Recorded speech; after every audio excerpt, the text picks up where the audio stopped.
Assalamualaikum warahmatullahi wabarakatuh. Perkenalkan, nama saya Binti Khairunisa, NIM 93210019. Di sini saya menjadi pemateri yang pertama, yaitu tentang menjelaskan definisi trading, sejarah trading di dunia, dan sejarah trading di Indonesia. Pengertian trading secara istilah adalah proses negosiasi harga antara pembeli dan penjual sampai pada akhirnya bertemulah sebuah kesepakatan. Dari dua belah pihak ini akan mengantarkan sebuah nilai yang sepakat. Agar lebih mudah dimengerti, trading merupakan suatu bentuk bisnis yang berupa aktivitas jual beli layaknya orang yang menjual beli di pasar buah atau swalayan pada awalnya. Namun, secara perkembangan zaman, maka trading mulai menyelami dunia peruangan internasional. Jika di pasar buah yang diperjualbelikan berupa buah-buahan, maka dalam trading yang diperjualbelikan adalah saham dan uang mata asing. Trading adalah kegiatan jual beli di harga rendah dan menjualnya di harga yang paling tinggi atau dengan rentang waktu yang relatif singkat untuk memperoleh keuntungan secara cepat. Yang diperjualbelikan bisa berupa saham, mata uang asing, komoditas, dan sebagainya. Rentang waktu trading berkisar dari hitungan menit, jam, hari, hingga minggu. Sejarah trading di dunia berawal pada tahun 1840, yaitu pertama kali diperkenalkan oleh petani di Chicago, Amerika Serikat. Nah, waktu itu para petani mengalami kesulitan dengan pemasaran biji-bijian sejenis seperti palawija, gandum, jagung, dan kedelai. Pada grain sendiri adalah makanan pokok Amerika Serikat. Ketika menjelang masa tanam, harga grain sangat tinggi karena permintaan banyak dan stok sedikit. Nah, sebagai permasalahan ini menimbulkan banyak kesulitan di waktu tersebut. Pada tahun 1900, Futurus Kontak mengalami kemajuan yang sangat pesat.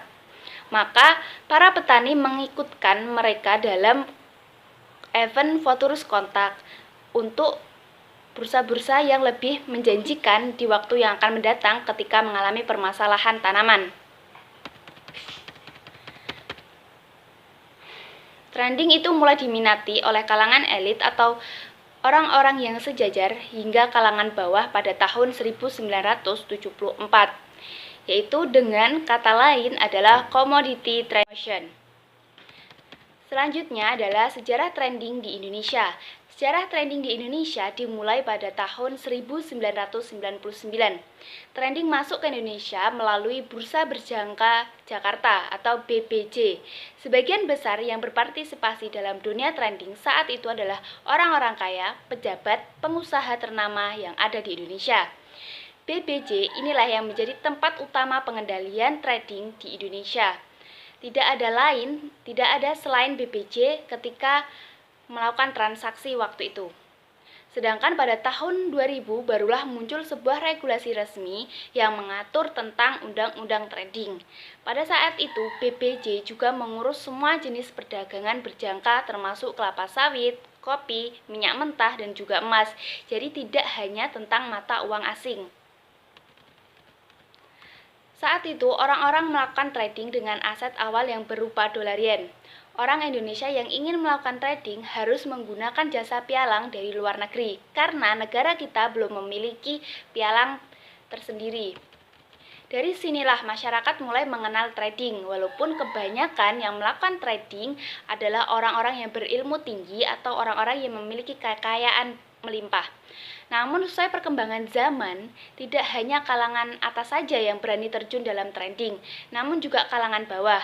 Pada zaman sekarang pun, segala kemudahan informasi dan media menjadi tolak ukur banyaknya milenial yang ikut dalam berpartisipasi. Bismillahirrahmanirrahim. Perkenalkan, saya Khalifatul Rashidah dengan NIM 9321088619. Di sini, saya akan menjelaskan mengenai dalil Al-Quran dan hadis dalam kaidah fikih. Trading ini merupakan suatu kegiatan jual beli barang ataupun jasa yang mana tujuannya adalah untuk mendapatkan keuntungan sebanyak-banyaknya. Dan Dalam hal ini, kami akan mengambil contoh trading, yakni contohnya adalah trading forex. Karena dalam trading ini sangat banyak sekali macamnya. Trading forex ini tuh dapat dikategorikan dalam masalah-masalah hukum Islam kontemporer, karena transaksi jual beli uang atau SARF pada umumnya dilakukan dalam satu majelis secara langsung, harus tunai, dan juga tidak boleh terdapat penundaan waktu sedikit pun. Seiring perkembangan teknologi, maka cara transaksi pun semakin berkembang. Seperti halnya dalam transaksi falas atau forex ini, yang mana jual beli ini dilakukan secara online, yakni melalui internet atau e-commerce dengan alat bantu PC, laptop, dan juga bisa melalui smartphone. Untuk itu, maka dalam hal ini akan ditinjau lebih lanjut lagi apakah transaksi tersebut masih memenuhi kaidah-kaidah dalam transaksi jual beli atau dalam kaidah-kaidah fikih. Dan karena hal itu juga, maka status hukumnya ini tuh bersifat ijtihad, yang mana klasifikasi ijtihadnya ini tuh masuk ke dalam wilayah fima la nasafi, yaitu masalah hukum yang tidak mempunyai referensi nas hukum yang pasti. Dan pastinya ini dibutuhkan usaha untuk melihat dengan cermat pola dan mekanismenya transaksi forex ini, sehingga trading forex ini tuh bisa diklasifikasikan ke dalam bisnis yang dibolehkan atau tidak dibolehkan menurut Islam. Dan untuk mengetahui hukum yang melekat pada bentuk transaksi falas atau forex ini, maka perlu diperhatikan apakah dalam transaksi forex ini telah memenuhi rukun akad SARF dan syarat-syarat hukum akad SARF, dan terhindar dari faktor-faktor diharamkannya transaksi. Antara lain, yang pertama adalah serah terima secara langsung dan tunai saat transaksi atau takabut. Sebagaimana syarat yang telah ditetapkan dalam transaksi benda atau harta ribawi, ulama Syafi'iyah mengisyaratkan adanya serah terima barang secara langsung sebelum kedua belah pihak ini berpisah secara fisik, agar terhindar dari riba nasi'ah atau riba penangguhan. Sedangkan menurut ulama Hanafi, untuk mensyaratkan adanya pertemuan secara fisik. Dan forex secara online atau e-trading ini tuh dikiaskan dengan bentuk jual beli sistem salam dalam bentuk e-commerce, karena antara jual beli forex dan e-commerce atau salam memiliki kesamaan ilat, yaitu jual beli dengan media elektronik, baik itu secara online atau yang lainnya. Syarat yang diberlakukan antara keduanya ini tuh berbeda. Pada transaksi salam, penyerahan modal itu dilakukan terlebih dahulu, sedangkan barang itu diserahkan kemudian. Yang artinya jual beli ini tuh tidak dilakukan secara kontan atau tidak tunai, dan hal ini dibolehkan menurut syar'i, yang mana dasar hukum transaksi salam ini terdapat dalam firman Allah sebagaimana dijelaskan dalam Al-Quran Surat Al-Baqarah ayat 282, yang mana artinya adalah, hai orang-orang beriman, apabila kamu bermuamalah tidak secara tunai untuk waktu yang ditentukan, hendaklah kamu menuliskannya. Dan sedangkan pada transaksi SARF, barang harus diserahkan secara kontan atau tunai, karena yang dikhawatirkan nilai uang akan berubah, sebagaimana hadis yang diriwayatkan oleh Bukhari dari Al-Bara bin Azib dan Zaid bin Arqa radhiyallahu an, yang artinya bahwasannya keduanya ditanya mengenai penukaran barang, kemudian masing-masing dia lebih mengerti daripada saya. Akhirnya keduanya mengatakan Rasulullah SAW melarang perjualan atau penukaran emas dengan perak yang tidak kontan. Dalam fatwa Majelis Ulama Indonesia juga menyebutkan bahwa dalam transaksi sarf harus dilakukan secara tunai, yaitu pembelian dan penjualan valuta asing yang penyerahannya harus pada saat itu juga, atau penyelesaian paling lambat dalam jangka waktu 2 hari, di mana waktu 2 hari ini tuh dianggap sebagai proses penyelesaian yang tidak bisa dihindari dan merupakan transaksi internasional. Kemudian yang kedua yakni adanya kesepadanan atau tamasul jika jenisnya sama. Sudah menjadi kesepakatan jumhur ulama bahwa dalam melakukan transaksi terhadap benda ribawi yang sejenis harus memenuhi kesepadanan atau mematsalahi, karena dalam kasus ini jelas ilat keduanya sama.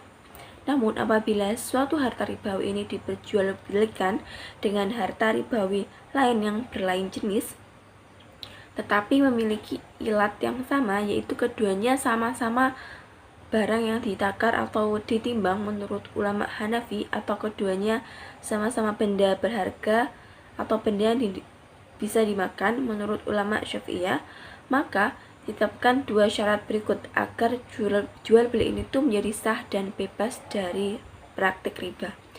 Yang pertama yaitu hendak dilakukan saat itu juga atau hulul, dan hal ini tuh serupa dengan kasus transaksi sama jenis.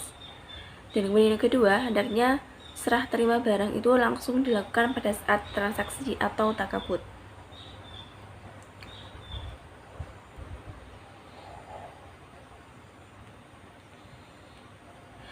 Transaksi forex atau trading forex ini tuh merupakan perdagangan atau pertukaran antar mata uang suatu negara dengan negara lainnya.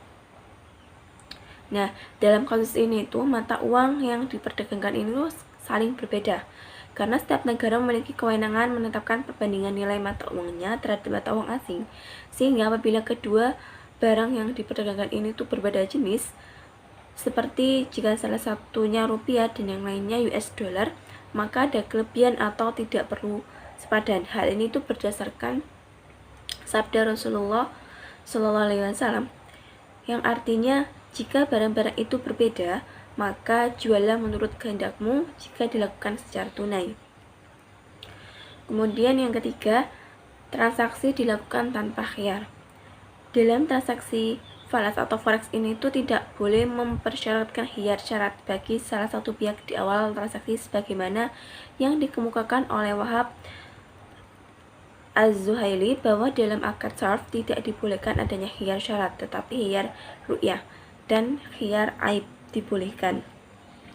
Jika dua orang melakukan transaksi falas dengan menetapkan syarat bahwa keduanya atau salah satunya boleh melakukan khiyar syarat, maka transaksi itu tidak sah, karena tidak terpenuhinya salah satu syarat sahnya transaksi falas, yaitu takabut.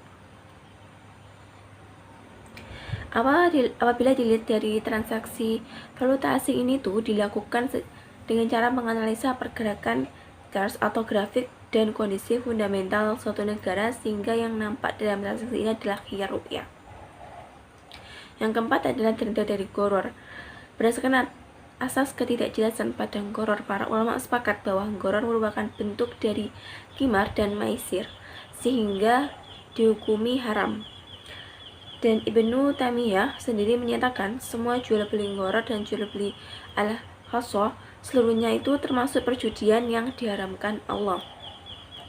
Sebagaimana firman Allah dalam Al-Quran surat Al-Maidah ayat 90, yang artinya, hai orang-orang yang beriman, sesungguhnya meminum khamar, berjudi, berhala, mengundi nasib dengan anak panah adalah perbuatan kecil termasuk perbuatan setan.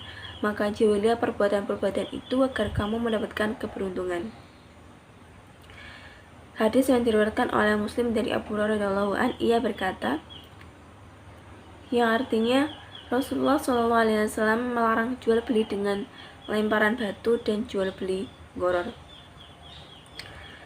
Dan selain itu diharamkannya jual beli gharar karena ketidakjelasan zat, objek, sifat, ukuran takaran, dan ketidakmampuan dalam menyerahkan barang.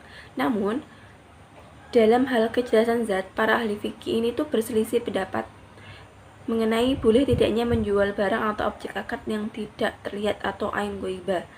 Sebagian mereka itu berpendapat tidak boleh menjual ain ghaibah secara mutlak walaupun sifat dan karakternya itu sudah diketahui dengan pasti. Dan dengan kata lain, melihat secara langsung objek akad yang akan dijual pada waktu akad berlangsung adalah keharusan.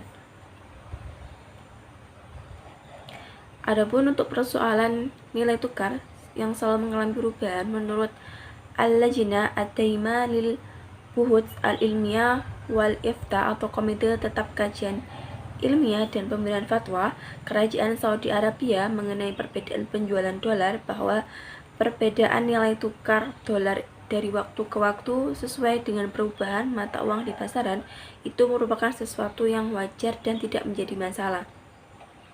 Yang artinya itu pada saat melakukan transaksi kemudian harga berubah saat itu, maka tidak menjadi masalah jika menyesuaikan harga dengan perubahan harga mata uang di pasaran saat itu. Yang terakhir yaitu terhindar dari riba. Salah satu dari prinsip ekonomi Islam adalah harus terbebas dari riba. Hanya sistem ekonomi Islam yang dapat menggunakan modal dengan benar dan baik. Karena dengan sistem ekonomi kapitalis dijumpai bahwa manfaat keuntungan teknik yang dicapai oleh ilmu pengetahuan hanya bisa dinikmati oleh segelintir orang saja. Dalam firman Allah dalam Al-Quran Surat An-Nisa ayat 161 yang artinya, dan disebabkan mereka memakan riba padahal sesungguhnya mereka telah dilarang daripadanya, dan karena mereka memakan harta benda orang dengan jalan yang batil, kami telah menyediakan untuk orang-orang yang kafir di antara mereka itu siksa yang pedih. Dan pada trading forex ini tuh terdapat dua jenis akun yang digunakan untuk bertransaksi, yaitu yang pertama swap atau bunga dan akun tanpa swap atau Islamic account. Beberapa broker telah menyediakan fasilitas akun trading Islami yang terbebas dari swap atau bunga. Hal ini karena pihak broker itu menyadari bahwa tidak sedikit dari para trader adalah dari kalangan umat Islam.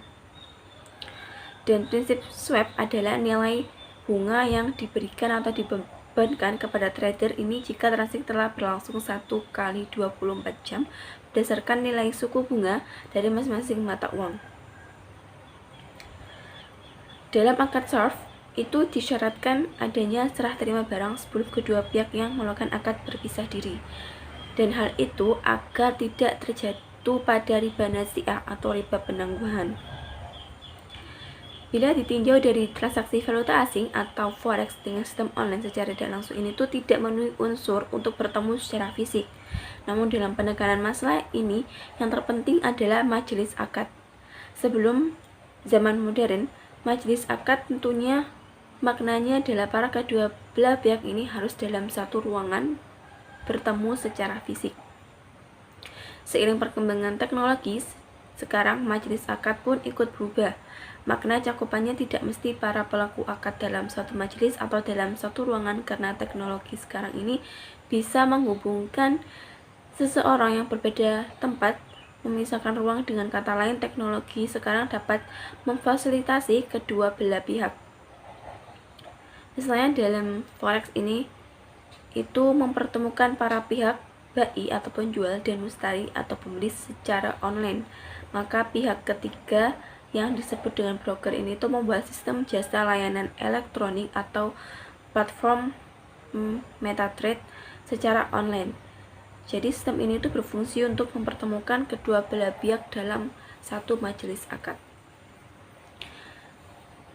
Dan selanjutnya akan dijelaskan oleh teman saya. Bismillahirrahmanirrahim.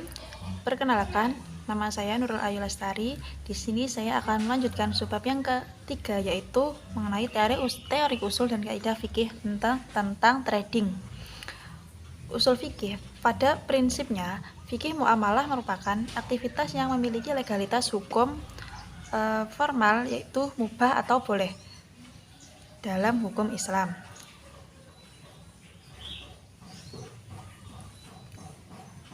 Kaidah tersebut lazim menjadi bagian terpenting dari kebolehan seseorang untuk menentukan aktivitas muamalah baik klasik sampai modern sekalipun. Ada satu kaidah yang berlaku yang artinya segala perkara itu dasarnya adalah boleh atau mubah, selama belum ada dalil yang mengharamkannya. Jadi ketika kita akan melakukan sesuatu di mana belum ada hukum yang mengharamkan perbuatan tersebut, maka hukumnya adalah boleh. Dalam kaidah usul fikih ditetapkan kebolehan melakukan suatu perbuatan dengan bebas menurut asalnya. Berbicara mengenai fenomena trading, terutama trading forex yang paling terkenal. Jadi trading forex ini termasuk dalam kategori permasalahan hukum-hukum Islam kontemporer. Nah, untuk mengetahui apakah hukum trading ini halal atau haram, maka hal yang perlu diperhatikan adalah dalam transaksi forex tersebut apakah telah memenuhi rukun dan syarat dari akad sarf atau jual beli uang. Syarat-syarat tersebut yang pertama adalah serah terima secara langsung dan tunai saat terjadinya transaksi.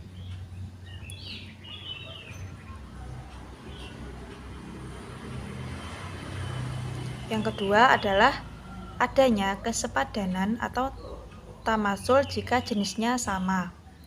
Kemudian yang ketiga adalah transaksi dilakukan tanpa khiyar. Selanjutnya terhindar dari gharar, dan yang terakhir, yang kelima adalah terhindar dari riba. Berbicara mengenai syarat yang pertama, yaitu serah terima barang harus secara langsung dan tunai saat terjadinya transaksi. Pada transaksi sarf atau jual beli uang, barang harus diserahkan secara kontan atau tunai, tidak boleh ada penangguhan, karena dikhawatirkan jika sewaktu-waktu nilai uang akan berubah. Nah, dalam fatwa MUI juga menyebutkan bahwa dalam transaksi sarf harus dilakukan secara tunai atau penyelesaiannya paling lambat adalah dalam jangka waktu 2 hari, di mana waktu ini dianggap sebagai proses penyelesaian yang tidak bisa dihindari dan merupakan transaksi internasional. Baik, ke sebab yang selanjutnya yaitu mengenai pandangan ulama tentang trading. Sebenarnya ada banyak jenis-jenis trading, namun kali ini saya akan membahas trading forex atau mata uang asing. Forex sendiri dalam bahasa Indonesia disebut dengan valuta asing atau mata uang asing, sedangkan trading forex adalah kegiatan jual beli mata uang negara dengan negara lain. Tujuannya apa? Ketika seseorang ingin membeli barang dari luar negeri, biasanya kebijakannya harus menggunakan mata uang di negara tersebut. Itulah sebabnya terjadinya jual beli mata uang ini. Dalam bukunya Profesor Masfuk Zudi yang berjudul Masail Fiqhiyah, diperoleh fatwa bahwa diperbolehkannya hukum dalam Islam. Nah, sedangkan jika dalam hal jual beli saham, maka harus memperhatikan saham tersebut. Apakah perusahaan tersebut bergerak di bidang perusahaan yang memproduksi hal-hal yang halal atau haram. Baik, maka jual beli jika perusahaannya bergerak di hal-hal yang halal, maka jual beli sahamnya tidaklah dilarang, baik secara cash ataupun kredit. Nah, ketentuan mengenai jual beli mata uang tadi dalam fatwa Dewan Syariah Nasional Majelis Ulama Indonesia atau dikenal dengan DSN MUI nomor 28/DSN-MUI/3/2002, di mana transaksi jual beli mata uang pada intinya boleh, namun dengan memperhatikan beberapa ketentuan berikut. Yang pertama yaitu tidak untuk spekulasi atau untung-untungan. Jadi ketika kita misalnya ingin membeli mata uang asing, ketika kursnya sekian, jadi kita harus menjualnya dengan harga sekian. Jangan mengambil kelebihan terlalu banyak. Kemudian yang kedua, ada kebutuhan transaksi atau untuk berjaga-jaga. Seperti yang saya jelaskan tadi, ketika kita ingin membeli barang dari luar negeri, maka kita harus menggunakan mata uang dari negara tersebut. Biasanya kebijakannya seperti itu. Kemudian yang ketiga, apabila transaksi dilakukan terhadap mata uang sejenis, maka nilainya harus sama dan secara tunai. Cukup jelas. Kemudian yang terakhir, ketika jenis mata uang berlainan jenis, maka harus dilakukan dengan nilai tukar atau kurs yang berlaku pada saat transaksi dilakukan dan secara tunai. Baik, sekian itu penjelasan dari kelompok kami. Kurang lebihnya kami mohon maaf. Akhirul kalam, wallahul muwaffiq ila aqwamit thoriq. Wassalamualaikum warahmatullahi wabarakatuh.